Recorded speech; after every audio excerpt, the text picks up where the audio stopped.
अस्सलाम वालेकुम नाजरीन, मैं आपका मेजबान मोहम्मद अरबाज आसिफ बेबाक सच न्यूज में आप सबका इस्तकबाल करता हूं। आइए देखते हैं आज की अहम खबर। अभी तक आपने हमारे चैनल आसिफ बेबाक सच न्यूज को यूट्यूब पे सब्सक्राइब नहीं किया है तो सब्सक्राइब कर लें। लाइक शेयर कमेंट करना ना भूलें। दज्जाल के लंड है रे तुम लोग। माँ के रोड़े तुम्हारी माँ का भोसड़ा तुम्हारी। तुम लोगों की औकात क्या है रे भोसड़ी को। कड़ों को ढूंढो, ढूंढ के जो है कि गांड में चाकू मार दो, खत्म करो ये माँ कड़ों को, नहीं तो फसाद फैलाएंगे। देखो हिंदुस्तान में ऐसे लोग फसाद फैलाते ये माँ के रोड़े। इनका कोई जो है मजहब नहीं है। ये लोग दज्जाल की इबादत करने वाले माँ के रोड़े है, इल्यूमिनाती को मानने वाले, मजहब पे चलने वाले माँ के रोड़े ही है। इन्हों चैनो अमन इनको पसंद नहीं आता। याद भाई तारा पान साहब का पान खाओ, सब हवा के घर को जाओ। चलो तारा पान साहब का पान आ गया, अब जाएंगे मोल सिटी। क्यों बोले तो मेरी गोशामिल विधानसभा में एमआईएम के पास कोई मर्द नहीं है जो मेरे खिलाफ लड़ सके। नामर्दों की तो फौज है एमआईएम के पास, तो इसलिए पान खा रहा हूँ। कुछ 2-4-8 दिन से सोशल मीडिया के ज़रिए और प्रिंट मीडिया के ज़रिए ये बात की इत्तलात मिल रही थी कि ख्वाजा बिलाल अहमद को गोशा महल की सीट ना मिलने की बुनियाद पर ख्वाजा बिलाल अहमद मजलिस इत्तेहादुल मुस्लिमीन से दस्तबरदारी की जो है गौर व फिक्र में है। इस बात की इत्तलात सोशल मीडिया पर गश्त कर रही थी। मैं आज इसकी वजाहत करने के लिए आपके दरमियान में आया हूँ। मैं सबसे पहले गोशा महल की टिकट का दावेदार यकीनन था, और आज मैं जब मजलिस इत्तेहादुल मुस्लिमीन से दस्तबरदारी इख्तियार कर रहा हूँ तो उसकी सबसे बड़ी वजह यह है कि क्यों सदर मजलिस बैरिस्टर असदुद्दीन ओवैसी साहब क्यों नहीं गोशा महल से अपना उम्मीदवार खड़ा करते हैं। अब इसके ऊपर ये एक ऐसी टॉपिक है जिसके ऊपर बहुत कुछ बोला जा सकता, बहुत कुछ सुना जा सकता, और हर एक की अपनी अपनी एक अलग अलग थॉट है। लेकिन मैं आज इस बात को यहाँ पर क्लियर कभी करना चाहता हूँ कि गोशा महल के अंदर, गोशा महल असेंबली कॉन्स्टिट्यूंसी के अंदर टोटल वहाँ पर मुसलमानों की तादाद 79,000 यानी करीब 80,000 की लिस्ट अक्टूबर के महीने में जारी की गई थी। अभी फाइनल लिस्ट इलेक्शन से 2-8 दिन पे 10 दिन पहले कुछ जो है आएगी, जिसके अंदर कुछ बढ़ेंगे या फिर कुछ कम होंगे। तो चलिए मान के चलते हैं कि 80,000 मुसलमानों की तादाद, हम इसको मान के चलते हैं 80,000 की तादाद वाला वो कॉन्स्टिट्यूंसी है। दूसरी बात मैं यहाँ पर यह भी वाजे कर देना चाहता हूँ कि अगर हम माजी में हमारे इंतखाबात को अगर देखेंगे तो मलकपेट जो कॉन्स्टिट्यूंसी है, जहाँ से अहमद बिन अब्दुल्ला बलाला जो पहली मरतबा 2009 में वहाँ से कामयाब हुए थे, वो सिर्फ़ और सिर्फ वो 30,000 वोट लेके कामयाब हुए थे। बाइकल्ला से वारिस पठान जो पहली मरतबा 2014 के इंतखाबात में कामयाब हुए थे, 25,000 वोट लेके एमएलए बन गए थे। बलाला साहब मैं समझता हूँ 30,800 कुछ वोट थे, वो लेके जो है वो एमएलए बन गए थे। जो कॉन्स्टिट्यूंसी में 80,000 मुसलमान हमारे हैं, उस 80,000 मुसलमानों की कॉन्स्टिट्यूंसी में हम अपना कैंडिडेट क्यों नहीं खड़ा करते। यहाँ पर मैं पूछना ये चाहता हूँ, मजलिस इत्तेहादुल मुस्लिमीन की फ़ाइनल लिस्ट आ चुकी है। मजलिस इत्तेहादुल मुस्लिमीन जुबली हिल्स से भी जो है अपना एक उम्मीदवार खड़ा करी है, राजेंद्र नगर से भी एक अपना उम्मीदवार खड़ा करी है। क्या हैदराबाद के मुसलमानों को इस बार ये बात को समझना ज़रूरी है कि हमको अजहरुद्दीन को हराना ज़रूरी है या राजा सिंह मलून को हराना ज़रूरी है? इस बात का जवाब आपको नहीं मिलेगा, लेकिन इसका जवाब आपको यकीनन मिलेगा। हिकमत अमली समझो कुल हिंद मजलिस इत्तेहादुल मुस्लिमीन की हिकमत अमली के नाम पे मुसलमानों के जज्बात से जो है हमेशा खेला जाता है। जहाँ पर 2009 का जो स्टाइल था मलकपेट पे, जिस अंदाज में मलकपेट कॉन्स्टिट्यूंसी पे मजलिस इत्तेहादुल मुस्लिमीन ने अपना कब्जा गाड़ा, अपनी हुकूमत वहाँ पर जो कायम की, जो अब तक भी कंटिन्यू चल रही है, क्या हम उस अंदाज में गोशा महल नहीं लड़ सकते थे? इसका जवाब आपको नहीं मिलेगा, कोई भी इसका जवाब नहीं देगा। वो मलून दिन बर दिन सरकार की शान में गुस्ताखी करता है, हम मुसलमानों के दिलों को ठेस पहुंचाने वाले बयानात देता है, और मेरी जमात कुल हिंद मजलिस इत्तेहादुल मुस्लिमीन के पास ऐसा कोई प्लान, ऐसा कोई मंसूबा नहीं है कि उस मलून को हराया जाए।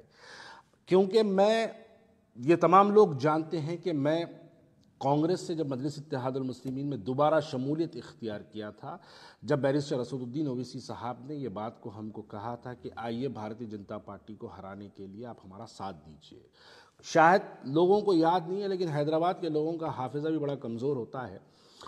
उस वक्त भारतीय जनता पार्टी एक बहुत बड़े पैमाने पर म्युनिसिपल इलेक्शंस के अंदर जो है वो काम कर रही थी, जिसके नतायज भी आपके सामने हैं। उनके पास 40 से ज़्यादा कॉरपोरेटर्स उनके कामयाब हुए। उस वजह से हमने भारतीय जनता पार्टी के बढ़ते हुए अज़ाइम को रोकने के लिए हमने यकीनन मजलिस इत्तेहादुल मुस्लिमीन का साथ दिया। अब यहाँ पर सवाल ये पैदा होता है कि आप बिहार जाकर वहाँ पर 100 सीटें लड़ाते हैं, जहाँ पर आपकी कोई शाख नहीं है। गोशा महल में आपके 2 कॉरपोरेटर, जहाँ पर आपकी कोई शाख नहीं है। उत्तर प्रदेश जाके आप वहाँ पर 100 से ज़्यादा सीटें लड़ाते हैं। गोशा महल हैदराबाद पार्लियामेंट्री कॉन्स्टिट्यूंसी में आता है, जहाँ के MP खुद असदुद्दीन ओवैसी साहब हैं, और जो हर इंतखाबात में जब जब इलेक्शन होते हैं, पार्लियामेंट के जब भी इलेक्शन होते हैं, असदुद्दीन ओवैसी साहब वहाँ से 30-30 हज़ार 40-40 हज़ार वोट जो है असदुद्दीन ओवैसी साहब वहाँ से हासिल करते हैं। क्या मजलिस इत्तेहादुल मुस्लिमीन जहाँ पर 40 हज़ार वोट हासिल करती है, जहाँ पर उनके 2 कॉरपोरेटर मौजूद है, जहाँ पर उनके इफ्तदाई के सदुर मोहतमदीन मौजूद है, जहाँ पर उनकी एक बड़ी तादाद में जहाँ पर जो है उनके एक 80 हज़ार से ज़्यादा मुसलमान वोटर्स जहाँ पर मौजूद है, क्या मुसलमान वहाँ पर अपना कैंडिडेट मजलिस इत्तेहादुल मुस्लिमीन नहीं खड़ाती? इसका जवाब आपको दूसरी जानिब से ये मिलेगा, ये कहेंगे कि नहीं, हिकमत अमली समझो, हम TRS या कांग्रेस की तायद में अपने कैंडिडेट का ऐलान करते हैं। हमने माजी में भी देख लिया कि आपने इससे पहले मुकेश गौड़ की तायद की, वो भी हार गया। इससे पहले आपने TRS की तायद की, वो भी हार गया। इस मरतबा BRS की तायद करेंगे, वो भी हारेगा। आपके पास कोई मंसूबा नहीं है। क्यों? ऐसी क्या बात है जो राजा सिंह को जो है आप इतनी शिद्दत से मोहब्बत करते हैं कि उसको आप बार बार कामयाब कराना चाहते हैं? अब मैं वाज़े तौर पे कह दूं, आने वाले पार्लियामेंट इलेक्शन में आप देख लीजिए, उस मलून को भारतीय जनता पार्टी का कैंडिडेट बनाया जाएगा पार्लियामेंट इलेक्शंस के लिए हैदराबाद के। जैसे ही वो कैंडिडेट बनेगा, ये तमाम जितनी शिकायतें हैं आपके मेरे जैसे लोगों को, जितने भी लोगों को जो है नाराज़गियाँ हैं, ये तमाम नाराज़गियों को बुलाया जाएगा और फौरी इस मलून को ला के आपके सामने खड़ा कर दिया जाएगा। हैदराबाद के मुसलमान जज्बाती नारे लगाते हुए निकलेंगे अपने मकानों से। भारी अक्सरियत से मजलिस इत्तेहादुल मुस्लिमीन को कामयाब कर दी। इस वजह से मजलिस इत्तेहादुल मुस्लिमीन हमेशा एक ऐसे फ़िरका परस्त चेहरे को हैदराबाद के अंदर सियासी तौर पर ज़िंदा रखती है। आप अगर उसकी तारीख देखेंगे तो वो बदमबाल रेड्डी की शक्ल में कभी ज़िंदा रहा, कभी आले नरेंद्र की शक्ल में ज़िंदा रहा, कभी इस मलून की शक्ल में ज़िंदा रहा, कभी बंडारू दत्तात्रेय की शक्ल में ज़िंदा रहा, कभी किशन रेड्डी की शक्ल में जिंदा रहा। तो ये हमेशा इस तरीके से मजलिस इत्तेहादुल मुस्लिमीन एक अपने फ़िरका परस्त चेहरे को जिंदा रखती है। अरे हमने बाइकल्ला के अंदर, महाराष्ट्र के जब इलेक्शन हुए, बाइकल्ला के अंदर 25,000 वोट लेके हैदराबाद 25,000 वोट लेके बाइकल्ला से वारिस पठान वहाँ से जो है MLA मुंतखब हो गया। मलकपेट को जब आप देखेंगे, मलकपेट के अंदर 30,000 वोट लेके अहमद बिन अब्दुल्ला बलाला पहली मरतबा MLA बन गए। जाहिर सी बात है, बनने के बाद अपनी कारकर्दगी करेंगे, वहाँ पर मुसलमानों के वोटों की तादाद बढ़ाने का काम करेंगे। अरे हम लड़ेंगे ही नहीं तो हम जीतेंगे कहीं को? फिर वो काशीराम का नारा कहाँ गया बैरिस्टर असदुद्दीन ओवैसी साहब के, पहली बार लड़ेंगे, दूसरी बार हराएंगे, तीसरी बार जीतेंगे? वो नारा क्या सिर्फ बिहार, उत्तर प्रदेश और महाराष्ट्र के लिए है? क्या वो नारा इनके लिए, गोशा महल के लिए नहीं बनता? ये बातें समझ के बाहर है। जब हम ऐसी सवाल करते हैं तो फौरी अब आगे मुनाफिकत का नारा लग जाता। फ़ौरन आगे लोग कहते हैं कि भाग गया, आप जमात छोड़ दिया, टिकट नहीं मिली। अरे मेरे को टिकट मिलो ना मिलो, अगर टिकट की मुझे ख्वाहिश होती तो मैं बैरिस्टर असदुद्दीन ओवैसी से याकूतपुरा पूछता। अगर मेरे को MLA बनने की ख्वाहिश होती तो मैं बैरिस्टर असदुद्दीन ओवैसी से चंद्रान गुप्ता पूछता।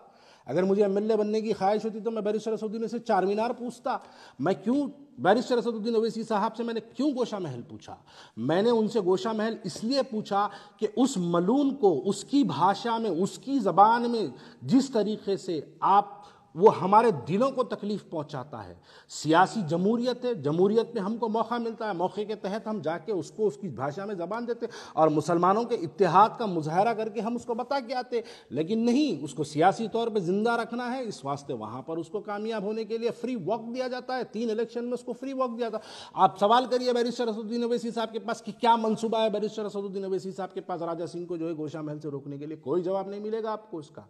अरे ठीक है, आपको अगर ख्वाजा बिलाल का चेहरा पसंद नहीं है, आपको ख्वाजा बिलाल का अगर जो है ज़ुबान पसंद नहीं है, माजी में ख्वाजा बिलाल ने बहुत सारे मजलिस इत्तेहादुल मुस्लिमीन के खिलाफ बयानात दिए हैं, अगर इस बुनियाद पे ख्वाजा बिलाल आपको पसंद नहीं है तो आपके पास जो पसंदीदा चेहरे बहुत से हैं जिनके चेहरों को देख के आप मुस्कुराते हैं, उसमें से कोई एक चेहरे को लेके आके गोशा महल दे देना था। वो मुसलमान को खड़ा करना था वहां पर, आप मुसलमान को वहां पे खड़ा करके आप उसकी तायीद करना था। बीआरएस के जो आपके जो ताल्लुकात है, उस ताल्लुकात की बुनियाद पे बीआरएस से आप एक अच्छे से हिंदू कैंडिडेट को लाना था और उसको बोलना था कि तुम मुस्लिम बस्तियों में इंटर मत हो, हिंदू बस्तियों में जाओ, काम करो, उनके वोटों को आप पोलराइज कराना था, जैसा आप करते हैं, जैसा आप फेरोज खान के लिए करते हैं, जैसा मलक नामपल्ली के लिए आप करते हैं, जैसा मलकपेट के लिए आप करते हैं, जैसे याकूतपुरे के अंदर हिंदू वोटों को बाइफिकेट करने के लिए आप काम करते हैं, वैसे ही लेके जाके राजा सिंह के खिलाफ में आप टीआरएस से एक हिंदू कैंडिडेट को वहां पर डलाना था और केटीआर जो आपके मामू भांजे जो भी है, आप उनके जरिए उसको इंस्ट्रक्शंस पास करना था कि मुस्लिम बस्तियों में काम नहीं करना, मुसलमानों की 80% है, तुम जाओ हिंदू बस्तियों में काम करो। असदुद्दीन अवैसी साहब निकल के अगर गोशा महल में मुसलमान बस्तियों में 80,000 वोटरों के दरमियान में अगर फिर के असदुद्दीन अवैसी साहब पैदल दौरे कर करके अगर मुसलमानों को वहां पे जो है बेदार करते, 80,000 में अगर 55,000 भी मुसलमान अगर निकल के अगर मुस्लिम कैंडिडेट को वोट दे दिया, तो मैं ये सवाल हैदराबाद की आवाम के लिए छोड़ता हूं, क्या ये मलून हारता नहीं सकता था? अरे जाती पैसा हम लगा देते, लोगों से चंदा मंग के लेके जाके गोशा महल लड़ा देते अगर आप किसी मुसलमान को देते। मैं अपनी जात के तौर पे अल्लाह के फजलो करम से चंदे की जरूरत नहीं है, मैं अपनी जात से 2, 4, 8 करोड़ लगाता, गोशा महल उसके वो मलून के खिलाफ में इलेक्शन लड़ता और ये बताता कि उसको मुसलमानों का इत्तेहाद ये होता है। लेकिन इसका कोई प्लान नहीं है आपके पास। अब उसकी आप तैयारी कर रहे हैं, उसको लोकसभा में लाने की तैयारी है, इस वजह से उसको वहां पे फ्री वक्त दिया जा रहा है। और ऐसी जमात के साथ रहना मैं नहीं समझता मेरे लिए जो है काबिल फ़ख्र हो। इसलिए इस बुनियाद पर मैं आज मजलिस इत्तेहादुल मुस्लिमीन से दस्तबरदारी का ऐलान करता हूं। मैं मजलिस इत्तेहादुल मुस्लिमीन छोड़ने का ऐलान करता हूं। आगे मैं क्या करूंगा, किसके साथ जाऊंगा भी या नहीं जाऊंगा, या सियासत में रहूंगा या नहीं रहूंगा तो किसके साथ रहूंगा, इसका ऐलान मैं सोशल मीडिया, प्रिंट मीडिया के ज़रिए मैं हमारे लोगों तक पहुंचाते रहूंगा। लेकिन ये बात बिल्कुल हैदराबाद के मेरे जैसे मुसलमान के लिए नाकाबिल कबूल है कि क्यों नहीं हम गोशा महल में, जहां पर 80,000 मुसलमान हमारे हैं, क्यों नहीं हम वहां से मुसलमान के कैंडिडेट को खड़ा करते हैं?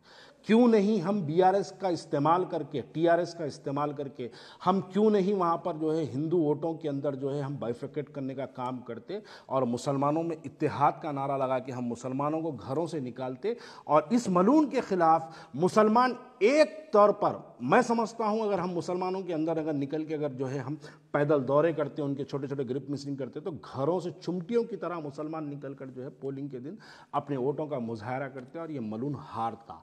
आप देखिए कोई पॉलिसी नहीं है मजलिस इत्तेहादुल मुस्लिमीन के पास। एक पॉलिसी बता दीजिए कि राजा सिंह को, मलून को हराने की एक पॉलिसी बता दीजिए।